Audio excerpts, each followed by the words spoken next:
உலக பணக்காரர்கள் பட்டியலில் புதிய வரலாற்று சாதனை ஒன்று பதிவாகியுள்ளது. உலகிலேயே $600 பில்லியன் சொத்து மதிப்பை தாண்டிய முதல் தனிநபராக டெஸ்லா மற்றும் ஸ்பேஸ் எக்ஸ் நிறுவனங்களின் தலைமை நிர்வாக அதிகாரி எலன் மஸ்க் உருவெடுத்துள்ளார். இந்த அபார சாதனை உலக தொழில்துறை மற்றும் முதலீட்டாளர்கள் மத்தியில் பெரும் கவனத்தை ஈர்த்துள்ளது. டிசம்பர் 16ஆம் தேதி நிலவரப்படி எலன் மஸ்கின் மொத்த சொத்து மதிப்பு $638 பில்லியன் உயர்ந்துள்ளது. இந்திய மதிப்பில் இது சுமார் 58 லட்சம் கோடி ரூபாய்க்கு மேலாகும். இதன் மூலம் உலகின் மிகப்பெரிய பணக்காரராக இருந்த அனைத்து சாதனைகளையும் மஸ்க் முறியடித்துள்ளார்.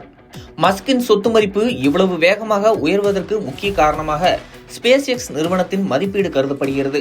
ஸ்பேஸ் எக்ஸ் நிறுவனம் சுமார் $800 மில்லியன் மதிப்பில் பங்கு சந்தையில் பட்டியலிடப்பட உள்ளதாக தகவல்கள் வெளியாகியுள்ளன. இதன் காரணமாக அந்த நிறுவனத்தில் பெரும்பங்கு வைத்துள்ள எலன் மஸ்கின் சொத்து மதிப்பு திடீரென உயர்ந்துள்ளது. இதற்கு முன்னதாக கடந்த அக்டோபர் மாதத்தில் மட்டும் எலன் மஸ்க் $500 பில்லியன் சொத்து மதிப்பை தாண்டி சாதனை படைத்திருந்தார்.